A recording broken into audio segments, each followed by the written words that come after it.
Assalamualaikum warahmatullahi wabarakatuh. Teman-teman sekalian, sahabat-sahabat sekalian dimanapun Anda berada, pada kesempatan kali ini saya akan memutarkan sebuah video yang cukup menarik dan sekiranya simak sampai akhir. Dokter Sugeng dengan terbarunya video yaitu ada pertanyaan-pertanyaan yang perlu dikaji daripada Gus Nurmel. Gus kemungkinan masih bertanya dengan Dokter Sugeng. Silahkan simak videonya berikut ini. Ehab kan salah satunya. Terus? Sisanya belum saya konfirmasi. Berarti kan nggak simpulkan belum dikonfirmasi. Konfirmasi dari administratornya, verifikasinya masih jalan, gitu. Jadi tidak hanya saya yang di military sendiri yang tidak masuk Balawi kan sudah di status gas ada sekitar 30 orang lah. Itu kebiasaan baik di Al Jilani terus Al Idrisi yang itu di status gas, termasuk yang di Bani Hasyim lah. Kedua, dalam penelitian genetika tidak ada protokol yang memaksa ahli genetik untuk ikut aturan seperti itu. Satu. Jadi begini, kalau orang mengaku dia keturunan Balawi atau tidak, langsung diuji genetik, ya itu verifikasinya. Verifikasinya kan itu. Apakah misalnya 3 orang itu ketemu kakek bersama nggak dalam 1100 tahun yang lalu? tidak. Nah, padahal mereka Balawi, dari 3 orang itu harusnya kan kakek bersama 1100 tahun yang lalu. 2 orangnya itu asegaf, Mas. Mereka seharusnya memiliki lohur bersama sesuai dengan catatan mereka di Tarim, Hadramaut. Mereka berdiaspora, seharusnya ketemu tapi ternyata meleset jauh di Waifel. Nah, makanya, itu makanya. Jadi, tes DNA itu untuk validasi pengakuan, baik pengakuan sendiri-sendiri, self-claim, atau pengakuan yang diverifikasi nakib. Kita bisa analogikan, pengakuan sendiri itu mirip sampling pada rancangan acak lengkap dalam statistik. Tapi kalau verifikasi nakib dulu, itu namanya rancangan acak opok, dalam rancangan percobaan. Itu, jadi dikelompokkan dulu, itu diverifikasi. Dari Mas Rumel aja yang 3 itu ternyata tidak ketemu kakek bersama, gitu kan. Dan kedua, jangan dibilang saya langsung setuju dengan hadiah milih, enggak loh, beda loh. Saya memanfaatkan data mentahnya, Mas Rumel. Jadi begini, bahwa hadiah milih menyajikan data mentah itu bagus. Sebagai contoh, hadiah milih itu menulis FGC 8712 kan. Ternyata dari Bani Saud, itu kemungkinan besar bukan Nabi Ibrahim, atasnya lagi. Bani Saud itu ternyata kan keturunan Nabi Ismail. Makanya saya selalu nambah data, Bani Falasi, Bani Saud sudah ketemu. Kemudian Bani Kohanim. Kemungkinan salahnya itu di FGC 8712, itu bukan Ibrahim itu. Antara Nabi Ismail dengan di bawahnya lah. Tapi bahwa FGC 8712 itu benar keturunan Nabi Ibrahim, tapi bukan Nabi Ibrahim sendiri. Itu. Jadi saya selalu memakai memakai konfirmasi dari yang lain-lain. Apakah dia bersepupu dengan Kohanim? Apakah dia bersepupu dengan misalnya yang secara tradisi itu seperti Bani Saud? Apakah dia juga bersepupu dengan Bani Falasi Emirat Dubai itu? Dan saya tanya juga sama teman-teman yang di Al-Irsyad, siapa saja yang keturunan Bani Ismail di sana? Setidaknya pelacakan saya, Baswedan dengan Bajamal itu mestinya keturunan Nabi Ismail. Plus mereka nambah lagi Al-Katiri yang J1, karena Al-Katiri itu ada yang J1, ada yang J2. Yang J1 itu keturunan Nabi Ismail, itu tidak di bawah, khusus untuk Baswedan, itu tidak di bawah FGC 8712. Misal senip A3011777 itu dari hadiah milih penandanya Imam Hasan, saya nggak sepakat. Karena itu ditaruh di zona par, itu bisa hilang itu. Bertukar dengan pihak perempuan. Harusnya nggak boleh seperti itu. Makanya kalau ada yang tanya, kenapa hadiah milih itu belum menjurnalkan, pencarian dia belum selesai. Karena dia juga mencari yang Nabi Harun yang dari YS 20075 itu populasinya paling besar. Tidak bisa pakai FGC 8712 terus yang Kohanim yang lain dibatalkan semua. Nggak bisa. Karena yang FGC 8712 itu yang Kohanim versi itu distribusinya terlalu sedikit, terkonsentrasi di Eropa Timur saja. Askenazi Separdinya malah terlalu nggak cukup memadai gitu loh. Makanya kemarin saya ambil kesimpulan, di luar JZ 2329 itu udah nggak mungkin lagi, karena kakek bersamanya terlalu banyak. Tapi yang diperdebatkan versi hadiah milih, pengakuan dari keluarga Saud, keluarga Falasi, keluarga Kohanim yang J1P58, itu semuanya di bawah JZ2329. Jadi karena di bawah, yang mungkin hanya di situ aja, downstream itu aja. Yang lain itu dipruding kalau bahasa pertanian, dipangkas. Udah nggak masuk akal dia keturunan Bani Ibrahim. Karena kakek bersamanya udah terlalu jauh. Seperti Mas Rumel tadi bilang, dari 3 orang yang beneran Balawi, itu kakek bersamanya udah terlalu jauh. Masalah Ehab, silsilahnya 25 itu kan kurang, Mas. Kalau keturunan Nabi Muhammad, aku cuma bisa mampu 20 sampai 25 silsilahnya. Itu kan untuk menguji aja, Mas. Dia kan punya leluhur bersama dengan orang yang match dengannya sekitar tahun sekian, ternyata tidak sama dengan leluhur yang ditulis oleh Ehab. Dan satu aspek lagi itu kan Nah, maksudku, ini pertanyaanku itu kan menanyakan dugaan ini tuh bagaimana untuk memastikannya sebagai data aktual gitu loh. Kalau ini tools, jika memang dikalibrasi dengan sampel yang sudah menulis silsilahnya masa ke masa, saya menemukan banyak meleset-melesetnya gitu, maksud saya Mas Sugeng. Saya tuh Jadi cuma begini, nanya tentang akurasinya. Akurasinya ini dari orang yang mendaftar sebagai member. Taruhlah memang tidak ada protokol. Jika memang ini sudah saintifik dan bisa dipakai untuk siapapun, YDNA itu. Kenapa untuk orang yang mencatat silsilahnya, banyak kabilah yang resmi bahkan ring 1 itu ternyata meleset gitu. Mungkinkah hal Mas, ini terjadi banyak kabilah? Dan aku menemukan dari kabilah Amili. Nanti Mas Sugeng bisa nanya ke Kiai Imad. Kabilah Bani Al-Amili punyanya Hadi Amili itu yang condong ditasihkan sebagai keturunan resmi gitu maksud saya. Versi project yang dimiliki oleh Hadi Amili. Jadi turunannya Amili, turun ke siapa, kabilah itu yang dimasukkan ke dalam grupnya di 1600 yang mendaftar itu kan keluarganya Amili doang dan turun-turunannya. Kayak contoh misal taruhlah Abu Bakar bin Salim, itu kan kabilahnya Amili, Al-Haddar dan juga Al-Hamid, itu kan satu rumpun dari satu kakek. Itu ada kecondongan dari data Hadi Amili itu cuman mendekatkan J1 itu kepada kabilahnya sendiri, itu maksud saya. ini aja nggak usah percaya apa pengakuan Hadi Amili. Raw datanya jenengan uji sendiri gitu aja. Simpel. Sudah Mas, Kan ada dua. makanya aku nanya ke Mas Sugeng, kalau Hadi Amili itu nggak respon, makanya aku nanya ke salah satu orang yang emailnya udah aku tangkap, itu dari, aku nggak tahu nyebutnya, cara menyebut nama ini, Klayosov atau apa itu loh, itu aku dapat dari, Klayosov itu bales, terus ada Anatole A, titik Klayosov, Anda bisa nyari di Google Scholar, terus ada lagi jawaban dari, sebentar, saya cek emailnya dulu, dari Dokter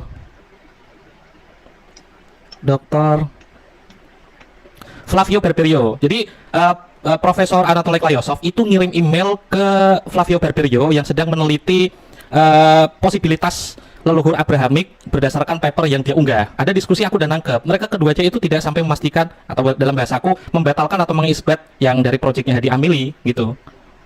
Ini aku Jadi, udah dapat. Aku belum bisa punya izin ya untuk mempublikasikan email itu. Ya, kalau nggak itu nggak usah secara dibahas personal, aku kirimkan ke Mas Sugeng itu dan aku bahas di sini. Maksudnya ini sekadar mewakili pertanyaanku ke banyak orang. Kenapa ke orang yang sudah mencatat kabilahnya, orang tuanya sampai 8 misalnya, itu meleset dari versi YDNA. Aku kan dulu pertanyaan kan itu, bagaimana penjelasan ilmiahnya? Mas Sugeng kan kembalinya ke ya pokoknya tes DNA itu akurat. Gimana akuratnya? Lawang itu kan harus didasarkan pada sumber historis juga. Loh, sekarang maksud yang bisa saya. diubah mana? Catatan sejarah atau catatan DNA? Nggak bisa diubah catatan DNA.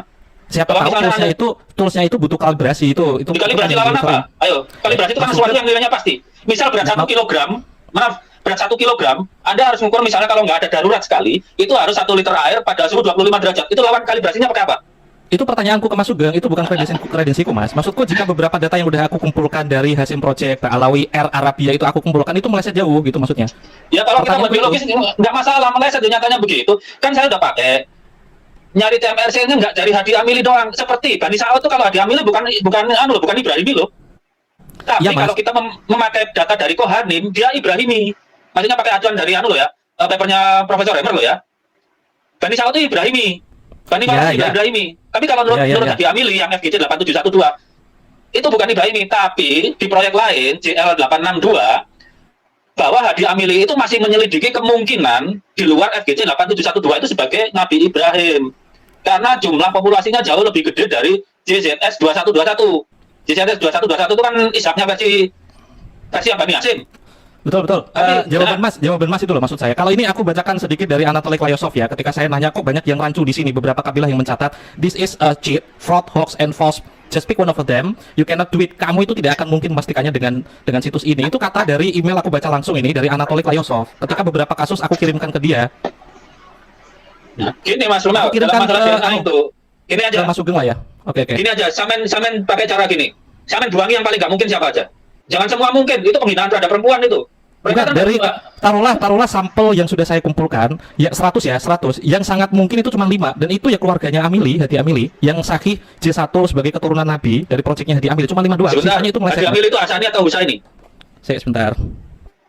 Enggak, Hadi Amili itu Hasani atau Husaini? Sebentar, saya cek dulu. Aku pernah nulis turunan dari kabilah Amili itu seperti apa. Sebentar, Mas. Lanjut dulu. Aku udah ngirim balasannya Anatole Klayosov di private chat. Begini, kalau kita pakai acuan Profesor Anatole Klayosov, itu tulisan dia udah nggak dipakai lagi 2013, nggak ada. Mas, itu email 2 bulan lalu, Mas. Itu email 2 bulan lalu. Ngerti. Okay. Saya nggak tahu posisinya Profesor Klayosov karena figur ini cukup kontroversial ya di Rusia sendiri.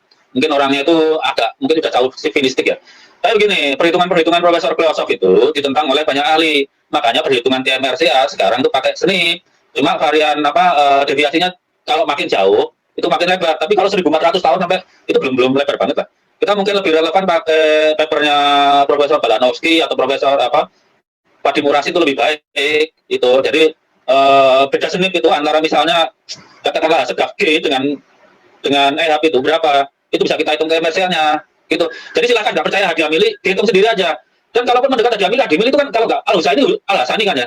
Coba Al-Husaini apa Husaini itu hadiah milik itu. Sedang saya cek di websitenya, mungkin karena ini aku nyambil live ya di FBC 8712. Al-Husaini. Ya, Hasani. Nah, Oke. Dari sampel itu kenyataannya Mas, dia juga sebentar. Iya. Pada kenyataannya dia juga mencantumkan Al-Husaini kan. Sebagai lembaga. Hasani. Enggak, dia kan Al-Husaini. Di web yang sama, dia akan mencantumkan juga siapa saja Al-Husaini. Betul, maksudnya yang sampelku itu yang udah aku verifikasi, kataruhlah 100 orang yang saking menjadi keturunan Mansur sebagai downstreamnya J1 itu nggak sampai 5, dan ternyata itu rata-rata itu yang dekat dengan Hadi Amili secara kabilah, itu maksud saya. Saya bukannya mempertanyakan Hadi Amili karena dia itu nggak jawab, saya nanya ke beberapa pakar, salah satunya itu Clayosov itu ada, terus satu lagi Ted Candle itu ada, aku nyimpen emailnya, penjelasan tentang ini, penjelasan ilmiah tentang hal ini seperti apa juga, dia juga nggak setuju promosi FGC 10500 itu juga dia nggak setuju, mirip seperti Mas Sugeng waktu di statusnya CZ berapa itu kan harusnya mirip seperti Ted Candle. Banyak yang bisa dijelaskan yang pengen saya tanya di sini, cara mengilmiahkan ini bagaimana. Kalau ini sekarang kalau ya tidak setuju, sebentar, kalau nggak setuju FGC 10.500 alternatifnya apa? Produknya ahli apa? Itu yang mau saya tanyakan ke Mas Sugeng. Loh, gitu. Kalau saya cenderung itu karena FGC 10.500 itu confirm melawan JY3088 Kohanim bahwa mereka pakai bersama sekitar 5.200 sampai 5.700 tahun yang lalu versus Kohanim. Betul, yang sampai ke atasnya FGC 8703 sampai ke JL58. JL859 kan itu Mas. Enggak, itu tadi dulu. Lawan Saud, Bani Saud itu confirm di mana tadi? Saya lupa. Bani Saud itu di Bani Saud itu kamu di 4349 di atasnya FGC 8712. Saya kan memakai itu. Jadi dalam penelitian genetika jangan juga diambil itu diterima benar. Semua ragukan, mau diambil kayak Kohanim ragukan semua. Anda proses. Semua Mas, semuanya saya ragukan, makanya kesimpulan saya itu menanyakan ke orangnya langsung. Nah, saya nanya, penjelasanmu apa itu Pak Hadi Amili kok bisa berkesimpulan seperti ini? Saya kan akhirnya nanya, ya karena pertanyaan kalau saya nanya, saya menghitung. Oke, maksud saya, kalau misalnya penelitiannya Mas Sugeng itu udah final, saya kan pengen baca juga, karena banyak pakar yang juga punya promosi haplogroup untuk Imam Ali kan yang cukup berbeda juga gitu. Ya kita belum ada kandidat kedua, Imam Ali itu apa haplogrupnya selain FGC 10.500? Persis, itu kan yang diusulkan oleh Hadi Amili kan 10.500, terus Imam Husain itu kan FGC 30416. Itu pertanyaan saya ke Mas dan juga Hadi Amili, terus profesor yang aku kirim itu gini. Karena saya sepakati untuk sementara ini karena itu bisa dikonfirmasi bahwa TMRCL-nya dengan Kohanim di angka segitu. Dengan Bani Saud juga di angka segitu. Jawaban itu dari Clayosov, terus satu lagi itu dari mana tadi itu? Saya buka emailnya dulu. Itu ke siapa lagi ya? Febrio tadi juga sama. Saran yang mereka di pruning aja. Kalau kita kalau nggak sepakat, misalnya Mas Rumah 10.500, ya sepakat dulu yang nggak sepakat. Mas Rumah itu buang yang paling nggak mungkin deh, yang nggak mungkin keturunan Nabi dibuangi agar fokus. Kalau masalah ilmu pasti itu kita harus tega. Jangan cuma diterima, Mas. Saya tega, makanya nanya ke Hadi Amili, kenapa yang cenderung menjadi keturunan Rasul kok kabilahmu yang dekat dan yang menjadi sepupumu ini gitu. Dia nggak jawab. Oh ini dari Flavio Barberio, itu ada. Aku Ted Candle juga ada. Aku nanya Mas itu. Kalau perhitungannya udah selesai kan, makanya kan tinggal dipublikasi aja. Kalau saya sih nggak nanya, nanti saya hitung lah. Karena kalau ini bagusnya Waiful itu mencantumkan besarnya genom, besarnya referensi di atasnya, dan besarnya perbedaan slipnya. Ya tinggal hitung aja. Itu pun dari Waiful dan family tree itu juga ada perbedaan juga toh. Family tree nggak ada, besarnya genom, nggak dicantumkan. Nah makanya jadi untuk yang kita pakai Waiful atau family tree itu kan juga pertanyaan juga. Cuma kalau family tree bagusnya ada identitas orangnya. Misal nih ya. Betul. Dari family trio yang Asegaf, bin Syekh Abu Bakar itu, terus apa lagi? Al-Habsyi, Jamalullah. Ada juga, ya betul. Semua kan dari satu klaster, kakek bersama 900 tahun. Itu masuk akal jadinya kalau misalnya mereka Bani Ubaidillah. Kita bisa memakai semua saudaranya yang GY32613 dan sepupunya yang split 900 tahun yang lalu itu sebagai semuanya Ubaidillah. Karena di bawah 1100. Asumsinya Ubaidillah sampai 1100 itu dia anaknya yang berketurunan cuma satu-satu, yang lain itu garis laki-lakinya putus. Oke, Oke, itu seperti percakapan kita tentang Mbak Alawi yang haplogrupnya G1 itu, cecetan itu. Terus pertanyaan kemudian, waktu itu jawaban dari Clayosov. Waktu saya nanya bagaimana menjelaskan hal ini secara saintifik, jawabannya itu tipu-tipu aja gitu, itu fraud, this is fraud gitu. Banyak juga Ted Candle juga nggak setuju, itu juga agak aneh gitu. Jawaban Mas Sugeng bagaimana? Yang fraud itu yang mana datanya? Data, sebentar, yang fraud itu email atasnya ya. Saya copy di private chat Mas ya. Bisa pakai HP. Waduh, tak kirim di WA aja. Ya wis. Oke, next, gitulah. Jadi intinya gini Pak Yusuf, ini aku sekalian apa ya, menunggu Mas Sugeng itu merilis hasil penelitiannya setelah dikalibrasi. Aku pakai istilah kalibrasi ibarat kayak kompas gitu. Karena ketika hal ini fakta seperti ini dari sampel yang dipakai Mas Sugeng juga, saya menanyakan ke beberapa pakar. Aku masih tahu diri Mas untuk tidak terlalu sering membicarakan ini, makanya aku nanya ke beberapa pakar. Itu ada 5, 3-nya orang Yahudi. Terus satu lagi Kliosof tadi itu yang disebut Mas Sugeng, ada juga Febrio itu juga aku tanyai, Ehab juga saya email, memang agak kurang responsif. Ya pertanyaan itu, kenapa kok Asegaf yang membernya ngomong itu gak Alawi, kok Hadi Amili bilangnya itu kan keturunan Musa Al-Kadim. Itu aku ngirim linknya Hadi Amili statementnya sekitar tahun 2021 waktu dia mengkonfirmasi Hadi Amili masuk ke proyeknya tahun 2021 di private-nya tuh udah aku kirimkan postingannya Hadi Amili. Itu banyak yang gugat dan beberapa komentar yang membantah Hadi Amili itu di hide, itu disembunyikan. Begini ya, kalau membantah itu sajikan data alternatifnya. Kalau sekedar bantahan buat apa? Kalkulasi Ya, lawan bukan. kalkulasi, data lawan data lah gitulah. Oh, Jadi kalau cuma bantah aja gimana? Oh, aku nggak bantah, aku nanya. Dari data yang aku temukan dari verifikasi, mereka punya musajir yang udah kecatat leluhur ke leluhur. Kenapa dari YDNA meleset? Itu pertanyaan. Bagaimana menjelaskan Nah, hal ya ini? itu kan validasi aja kalau DNA-nya di dalam tubuh dia begitu mau apa gitu. Jadi misalnya kalau Mbak Lawi membantah gadget 10.500 itu sebagai Imam Ali, ya bikin penelitian sendiri. Jadi kita bisa membandingkan. Kalau nggak ada bantahan, ya akhirnya apa? Kita terima penelitian Hadi Amil itu benar. Yang pasti Bantahan itu dari data pakar itu lawan data, jangan data lawan narasi, nggak benar itu. Data lawan data, kalkulasi lawan kalkulasi, baru dinarasikan. Lah kalau datanya yang satu bantah tapi nggak ada datanya gimana? ya tinggal nunggu dari kalkulasi dan publikasinya masuk aja, nanti tinggal didiskusikan di situ. Jadi begini, kalau masalah Diamili saya itu nggak sepakat semua. Artinya seperti dia pakai penanda Imam Hasan itu A301773 lah, itu nggak benar itu, karena itu di zona par, itu nggak boleh dipakai. Itu kasihan nanti ada yang hilang tuh, yang jalur laki-laki. Jadi selesaikan aja, karena mutasinya Imam Ali itu kalau benar FGC itu 10.500 itu kan seni. Itu di anaknya pasti STR semua. Makanya haplogrup Imam Hasan itu pasti haplogrupnya ikut cucunya Imam Hasan atau cicitnya Imam Hasan. Nggak bisa ikut Imam Hasan kalau misalnya 2000 tahun lagi dari sekarang loh. Itu kan STR-nya berubah lagi tuh. Bisa maju bisa mundur, harus pakai seni. Nggak semua sepakat. Kenapa saya benarkan? Karena mereka udah saya konfrontasi dengan Kohanim versi 3 penelitian ini. Profesor Thomas, Profesor Hammer, dan Profesor Anatol Kliosov yang pertama yang diterima di jurnal Nature. Karena yang Kliosov yang terakhir itu di jurnal yang mungkin dibuat perselisihan lah nanti oleh para ahli lainnya, karena di jurnal Predator gitu ya. Dan kedua, kalaupun dipakai itu sudah obsolete. Tiga-tiganya itu pakai STR. Jadi perhitungan TMRCA-nya terlalu pendek, Mas. Terlalu dekat ke kita. Nah, makanya yang paling TMRCA-nya itu kan nggak cocok. Aku tuh nunggu yang dari Mas Sugeng itu catatan utuhnya seperti apa gitu. Kalau ini kan diskusi yang udah kita selesaikan. Itu yang paling mendekati, itu mungkin hitungan Fadim Urasin, tetapi deviasinya lumayan tinggi. Itu kalau kita nggak tapi itu masih lebih baik daripada STR, karena STR tuh ya paling tinggi cuma 5.000 tahun lah, di atas itu udah ngaco jadinya. Misal nih, J1 dan J2 itu kan 30.000 tahun lebih kalau West pakai STR itu cuma 12.000 tahun loh. Itu sebagai contoh. Jadi kalau tes DNA itu pakai masa pendek, pakailah autosomal DNA yang deket-deket itu, kurang dari 250 tahun, kurang dari 1.500 silakan pakai STR, di atas 1.500 pakai SNP. Semua sudah disediakan oleh Allah. Itu aja. Siap. Ya saya nunggu dari Mas Sugeng aja, biar nanti itu datanya Mas Sugeng bisa saya konfrontasi dengan data yang saya miliki aja dah. Kalau masalah membatalkan tuh kan tega-tegaan, karena apa? Bahwa postulatnya udah bukan postulat, ini teori yang udah pasti benernya kan. 95% DNA itu non rekombinan, jadi nggak mungkin ketukar. Kalau ketukar itu nggak mungkin, karena nggak berekombinasi. Itu pun yang berguna untuk genealogi cuma 20,8 di ujung atas itu loh. Mungkin 500.000 tahun, 500 juta tahun lagi baru setengahnya kepake. Tapi sementara itu yang berguna di situ. Ya, betul 2,71. Ya betul. Oke, ya, makanya kan ini juga untuk menghormati perempuan lah yang kita sucikan, seperti ya mantu-mantunya Alawiyin, bahwa mereka itu dibuahi oleh laki-laki yang berasal dari satu sperma yang sama. Itu intinya, itu jangan sampai keturunan Imam Ali itu haplogrupnya beda-beda. Kita tetap harus mencari satu yang benar. Mungkin pencarian saya salah mungkin, tapi tetap bahwa di kepala kita secara teoritis itu keturunan Imam Ali haplogrup induknya harus satu. Pekerja cabangnya banyak nggak masalah, downstreamnya banyak, ya kan? Kan harus begitu. Karena kromosom Y itu tidak berekombinasi.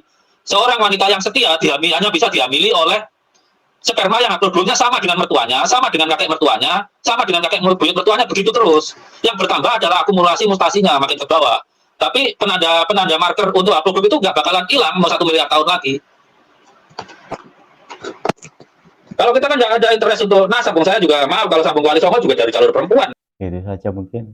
Apabila ada kekeliruan atau kesalahpahaman daripada apa yang saya sampaikan, mohon maaf yang sebesar-besarnya. Wallahu a'lam. Ihdinas shiratal mustaqim. Wassalamualaikum warahmatullahi wabarakatuh. Terima kasih.